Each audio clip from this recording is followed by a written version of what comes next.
Video kali ini akan membahas mengenai cara konfigurasi router MikroTik pada jaringan lokal.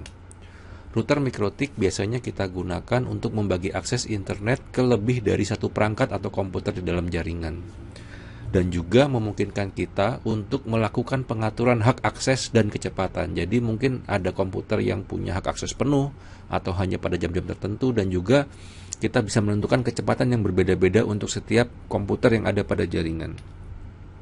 Jadi misalnya kita sudah memiliki satu buah komputer yang terkoneksi ke internet, tetapi bagaimana jika kita memiliki beberapa komputer lain yang juga akan terakses ke internet? Nah, di sini kita membutuhkan sebuah switch untuk menghubungkan komputer-komputer tersebut, dan juga kemudian kita membutuhkan router untuk melakukan konfigurasi tersebut. Kemudian kita harus melakukan perencanaan jaringan lokal. Di sini kita harus menentukan IP-IP yang akan kita pakai pada jaringan lokal kita. Untuk contoh kali ini kita akan menggunakan IP 192.168.30. Untuk networknya kita menuliskan notasi 192.168.30.0/24 atau subnet masknya 255.255.255.0. Dari range IP tersebut kita juga harus memilih satu buah IP yang akan kita pasang pada interface lokal di router kita. Misalnya untuk contoh ini kita akan menggunakan IP 192.168.30.1 sebagai IP router kita. IP ini yang akan menjadi gateway dari komputer-komputer di jaringan lokal. Kemudian untuk akses ke internetnya kita harus mengetahui juga beberapa data yang biasanya kita dapat dari ISP kita. Misalnya kita menggunakan IP statik, maka kita membutuhkan IP address router, biasanya IP public atau subnet masknya, kemudian juga gateway-nya, dan juga IP DNS server. Atau juga bisa saja kita menggunakan DHCP. Atau juga misalnya kalau kita menggunakan DSL, biasanya kita menggunakan sistem PPPoE, di mana kita membutuhkan informasi, kita harus tahu service name dan juga passwordnya. Pertama-tama kita akan melakukan konfigurasi IP address pada laptop kita. Di sini kita akan memasukkan IP address sesuai dengan planning kita tadi, yaitu 192.168.30 titik sekian. Kita akan pakai yang titik 10. Kemudian subnet masknya adalah 255.255.255.0. Kemudian IP router kita atau IP gateway adalah 192.168.30.1. Jangan lupa juga memasukkan data DNS. Di sini kita akan menggunakan 192.168.30.1 sama dengan IP pada router kita. Selanjutnya kita akan melakukan konfigurasi awal untuk perangkat router board kita. Kita menggunakan aplikasi Winbox. Anda bisa download di mikrotik.com atau di mikrotik.co.id. Kemudian setelah kita buka, kita klik di sini. Di sini akan tampak router board yang terhubung langsung ke laptop kita. Pastikan bahwa antara laptop dan router board sudah terhubung menggunakan kabel Ethernet. Kemudian untuk membuka, kita klik pada MAC address di sini. Kita menggunakan user admin dan tidak menggunakan password. Supaya kita menggunakan router board tanpa konfigurasi apapun terlebih dahulu, kita akan klik remove configuration. Di sini bisa kita lihat bahwa tidak ada IP address yang sudah terpasang. Langkah selanjutnya adalah kita memberi nama pada router board kita supaya kita tidak bingung jika kita menggunakan lebih dari satu router board. Misalnya kita memberi nama router board kita ABC di sini. Oke. Nah, di sini juga akan tampak pada bagian atas Winbox ada tulisan nama router board kita, dan juga kalau kita melakukan konsol terminal, di sini juga akan tampak nama router board kita. Langkah selanjutnya adalah kita akan membuat user ID baru, username baru untuk router kita. Di sini kita ke sistem, user, sudah ada user admin sebagai default user dari router board kita. Kita akan membuat user baru, misalnya teknisi. Kemudian grupnya kita ubah menjadi full. Kita apply di sini. Kemudian kita akan beri password. Jangan lupa untuk memberi password. Misalnya kita beri password di sini harus sama. Oke, user teknisi sudah siap kita gunakan, dan jangan lupa kita mendisable user admin.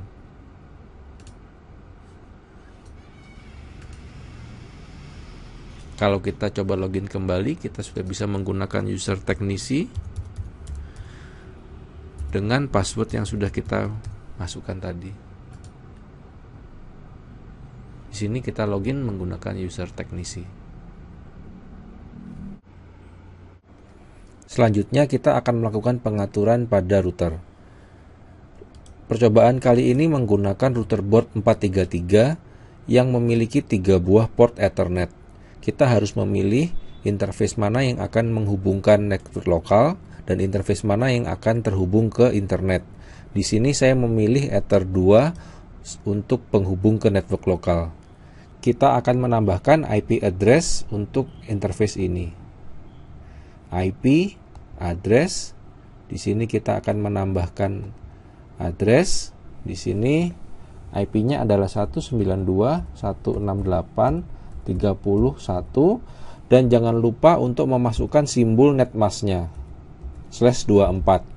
Kemudian kita memilih interface name-nya Ether 2. Setelah menambahkan IP, kita bisa melakukan testing apakah konfigurasi IP di interface lokal sudah berjalan dengan baik.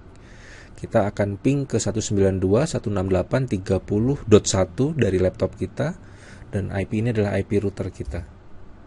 Oke, sudah terkoneksi dengan baik, berarti konfigurasi kita sudah benar. Kita akan lanjut untuk melakukan konfigurasi pada interface public. Interface public yang kita gunakan adalah Ether 1. Di sini Ether 1 kita hubungkan ke ISP. Kalau ISP kita menggunakan DHCP server sehingga kita hanya perlu menggunakan DHCP client, maka kita tinggal mengaktifkan DHCP client. DHCP client, di sini kita tinggal memilih interface mana. Karena di sini adalah Ether 1, maka kita akan pilih Ether 1. Nah, bisa kita lihat di sini bahwa statusnya sudah bound, artinya kita sudah berhasil mendapatkan IP dari DHCP server milik ISP. Kalau kita lihat di sini di bagian IP,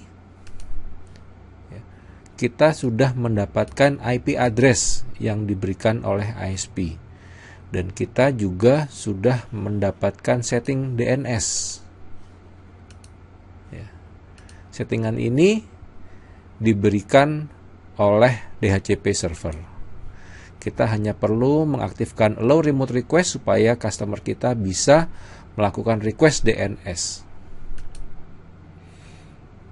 Berikutnya adalah dari router kita kemudian bisa cek apakah sudah terkoneksi ke internet. Misalnya kita mau melakukan ping ke google.com. Ya, sudah bisa. Nah, supaya dari laptop bisa terkoneksi juga ke internet, maka ada satu hal lagi yang perlu kita lakukan adalah mengaktifkan masquerade. Jadi di IP firewall NAT, di sini kita menambahkan satu rule baru. Chainnya adalah source NAT. Kemudian kita pilih out interface. Karena out interface yang berhubungan dengan ISP adalah Ether 1. Di sini kita pilih Ether 1. Kemudian kita ke bagian action. Di sini kita pilih action masquerade. Action ini akan mengubah IP address private kita menjadi IP address public. Saat ini seharusnya laptop kita sudah bisa terkoneksi ke internet. Kalau kita coba ping ke internet,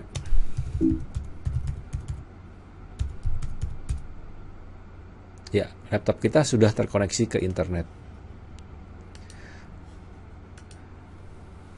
Konfigurasi tadi diasumsikan kita menggunakan DHCP client. Nah, baik, kita akan hapus konfigurasi DHCP client-nya. DHCP client kita hapus. Nah, di sini kita harus menambahkan secara manual IP address. Ini ditanyakan ke ISP berapa IP address yang bisa kita pakai. Di tes ini kita akan menggunakan 202.168.2/28. Interface-nya Ether 1. Oke. Kemudian kita juga perlu menambahkan default root ada di IP. Kemudian root di sini kita tambahkan destination address 000/0 dan gateway-nya adalah 202.165.127.1. Informasi ini harus diminta dari ISP, tempat kita berlangganan. Oke. Kemudian ada satu setting lagi yaitu IP DNS setting. Nah, di sini juga harus kita masukkan IP address yang kita dapatkan dari ISP kita, IP DNS servernya. Oke. Saat ini pun laptop kita harusnya juga sudah terkoneksi ke internet. Baiklah. Di sini kita tahu bahwa IP address laptop kita, kalau mau kita lihat di IP ARP kelihatan ada 192.168.30.10. Bagaimana kalau kita mau melimit laptop ini, speednya berapa?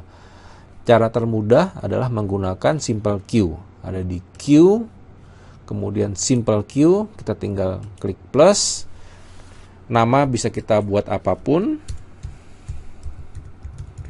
Kemudian target address, ini adalah IP address laptop kita. Di sini adalah 192.168.30.10. Nah, di sini kita tinggal buat upload berapa, download berapa. Misalnya di sini saya mau buat 128 kilo, downloadnya juga 128 kilo. Oke. Maka konfigurasi ini sudah akan bekerja untuk laptop. Hal terakhir yang perlu kita konfigurasi adalah NTP, ada di sistem, SNTP client. Di sini kita tinggal mengaktifkan enable, kemudian modenya adalah unicast, kemudian IP-nya adalah id.pool.ntp.org. Kita apply, kita dapat IP. Di sini sudah tercatat mengenai data konfigurasi NTP-nya. Kemudian untuk di sistem clock, sistem clock di sini harusnya settingannya masih salah. Tapi kalau kita mau perbaiki, di sini bisa kita ganti menjadi Asia Jakarta. Kita apply. Ya. Seharusnya sekarang konfigurasi waktunya sudah benar, dan meskipun router boardnya kita restart, waktu akan menunjukkan dengan benar. Demikianlah konfigurasi dasar menggunakan router OS MikroTik. Terima kasih.